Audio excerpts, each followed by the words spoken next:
didukung oleh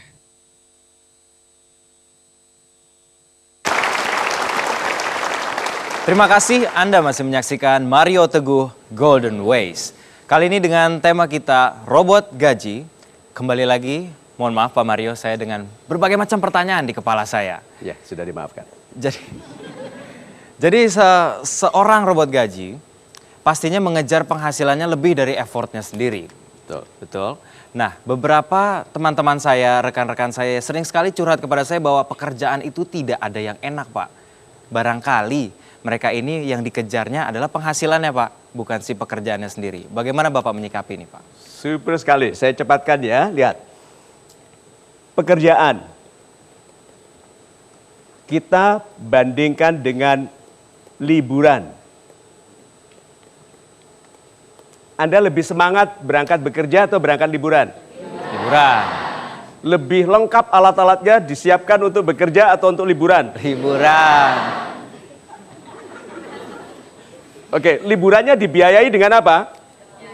Pekerjaan. Sekarang saya tanya benar-benar, lebih capek bekerja atau liburan? Lebih capek bekerja atau liburan? Kerja. Liburan. Bawa koper besar-besar. Apalagi yang sudah menikah ya, istri itu ahli koper. Kalau begitu banyak orang salah sikap. Pekerjaan itu sebetulnya dilipat gini, kerepotan. Liburan repot juga nggak? Oh iya, kerepotan. Pergi sama istri, boleh hilang nggak istri? Kalau istri hilang meskipun suka harus dicari. Nah, mohon maaf. Berarti liburan itu kerepotan toh? Yang beda adalah sikap. Pekerjaan itu kerepotan disikapi dengan ketidaksukaan. Liburan itu kerepotan disikapi dengan kegembiraan. Nah, yuk kita lihat meme-nya. Robot gaji hidupnya selalu nyaris. Mudah marah kalau barang-barang menjadi lebih mahal, tapi sombong kalau sedang punya uang. Pernah nggak yang nyaris tidak disetujui permohonan kreditnya oleh bank karena gajinya ngepas? Ada. Down payment-nya ngepas gitu, ada itu nyaris gitu toh. Setiap orang itu punya anggaran dan benci sekali kalau keadaan berubah. Makanya sahabat-sahabat saya yang baik hatinya jangan marah kalau barang-barang lebih mahal. Marahlah kalau diri Anda santai tidak memampukan diri. Kalau harga barang-barang naik lalu Anda marah, kelihatan sekali kalau Anda nyaris. Kalau Anda sangat terancam, jangan begitu. Jangan menjadi orang yang sisa napasnya itu terukur sekali dan bisa dibaca. Yang panjang.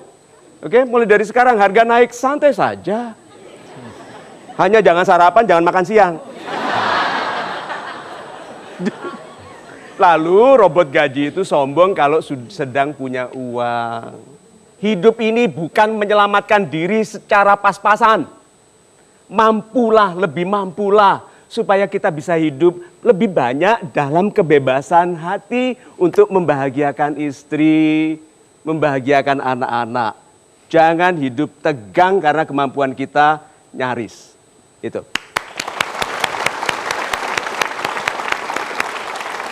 Hiduplah lebih mampu agar dapat hidup lebih banyak, Pak Mario. Baiklah.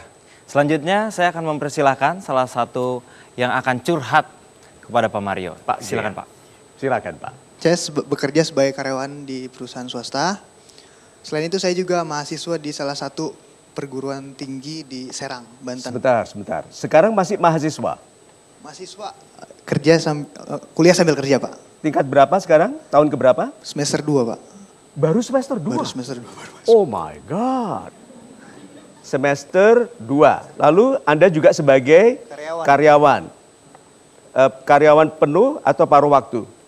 Karyawan penuh Pak. Penuh. Jadi Anda bekerja berapa hari satu minggu? Senin sampai Sabtu Pak. Berapa? Senin sampai Sabtu. Senin sampai Sabtu. Jadi 6 hari, 6 hari. dalam 7 hari. Iya. Kuliahnya? Kuliahnya setiap malam Pak. Pulang Setiap kerja, malam. Kuliah. Oh my God. Lalu dengarkan ini ya. Gajinya berapa? Gaji Sebentar. Jangan ketawa dulu. Saya ingin Anda dengar. Mahasiswa semester 2 bekerja 6 hari dalam 7 hari membiayai kuliahnya sendiri. Sendiri, Pak. Good. Gajinya berapa? 3 juta, Pak.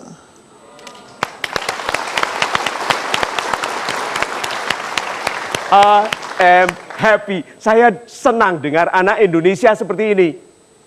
Bekerja keras, kuliah malam hari, membiayai dirinya sendiri, dibayar 3 juta. Sudah punya kekasih? Alhamdulillah sudah, Pak. Alhamdulillah. Lihat bagaimana kekasihnya menyimpan dia. Dijaga, dirawat. Karena jarang laki-laki semandiri ini. Masalahnya apa? Masalahnya gaji saya yang 3 juta itu, Pak, belum bisa mencukupi kebutuhan saya, Pak, selama 1 bulan. Bagaimana? Ya, Gaji 3 maksudnya juta? pendapatan yang saya terima lebih kecil daripada pengeluaran yang saya keluarkan. Nanti dulu beritahu saya apa biayanya. Biayanya, yang pertama itu bayar kuliah, Pak. 1 bulan 1.500.000, Pak. Berapa? 1.500.000. 1.500.000. Terus apa lagi? Bayar cicilan motor, Pak. Cicilan motor berapa? 725.000, Pak. Terus apa lagi? Sehari-harinya, Pak. Apa? Bayar kebutuhan sehari-hari, Pak. Sehari-hari. Iya, makan. Dan Transportnya juga kan, Pak. lain-lain berapa? Dan lain-lain 2 jutaan, Pak, 1 bulan, Pak. 2 juta. 2 juta lah 1 bulan, cukup, Pak. Jadi total 4. Iya. Iya, Pak, 4 juta. 4 juta. 4225 ya? Kurang ya? Kurang, Pak. Ini ajaib sekali. Nah, pertanyaan saya bagaimana cara menyikapi ini, Pak? Diteruskan Pak, diteruskan. Karena biaya 4 aja bisa dibiayai dengan 3. Iya, itu dia. Wah.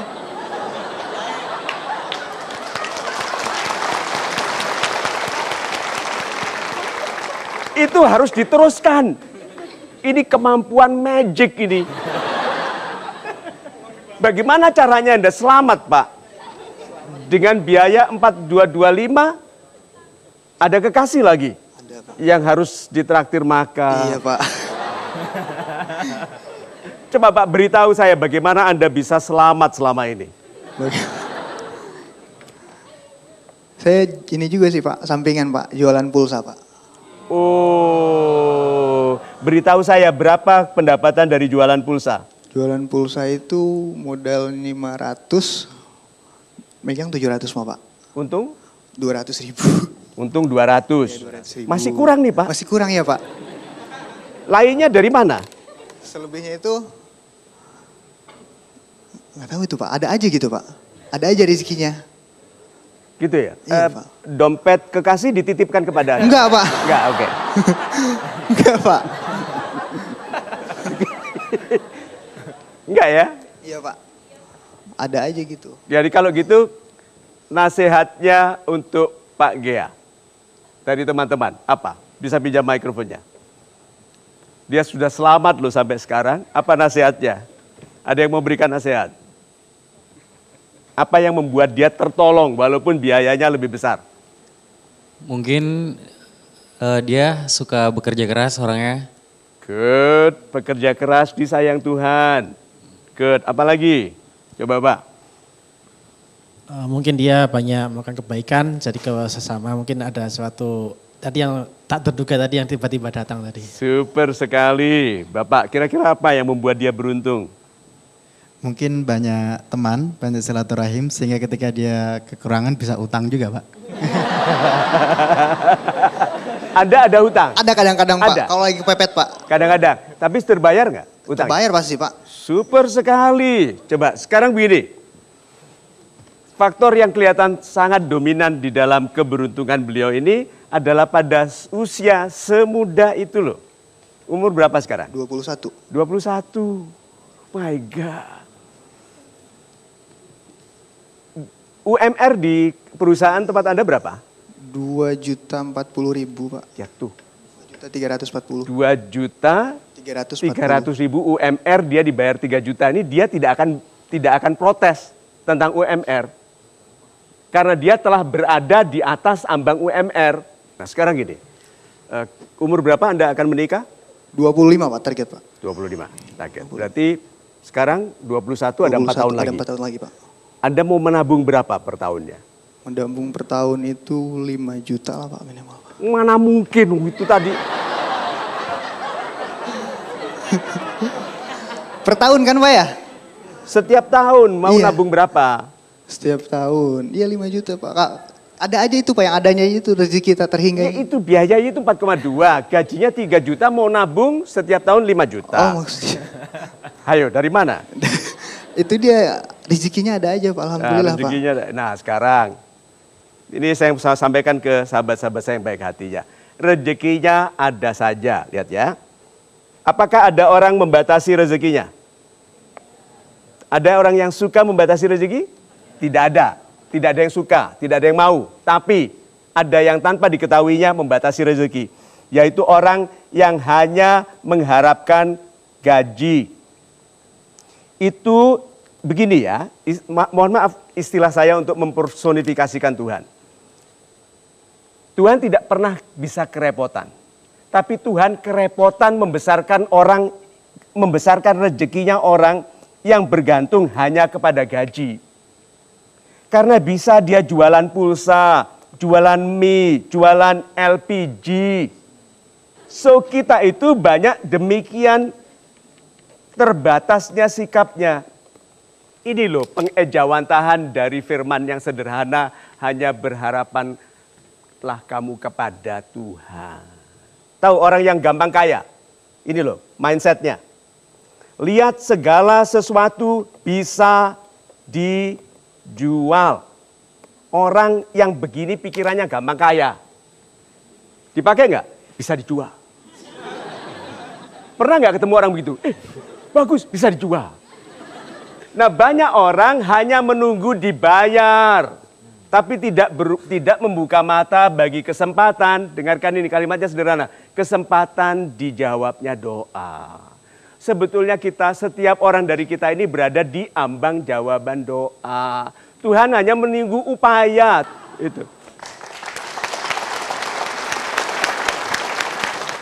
Pak Gea, kesimpulannya. Kesimpulannya, berarti saya harus lebih banyak lagi berbisnisnya Pak ya? Yes. Sampingannya. Satu, anjurannya Pak, berbisnis. Berbisnis yang pertama bagi karyawan. Apakah karyawan bisa berbisnis? Bisa Pak. Bisa, dengarkan ini. Dan tidak seperti yang Anda duga. Berbisnis pertama bagi karyawan adalah menghebatkan bisnis di mana dia bekerja. Itu berbisnis yang pertama. Bukan ngobyek, cari ceperan sampingan. Bukan, berbisnis yang pertama itu membesarkan perusahaan di mana Anda bekerja. Kok enak? Oh tidak, itu enaknya Anda. Kenapa? Anda tidak investasi, tidak ada resiko, tidak ngurus izin, tidak nanggung ribuan karyawan. Anda hanya langsung bekerja. Kita itu enak sekali. Yang punya perusahaan itu loh resikonya besar sekali. Belum dia harus membayar 1,3 miliar bunga, baru bunganya saja di bank. Kita hanya gajian.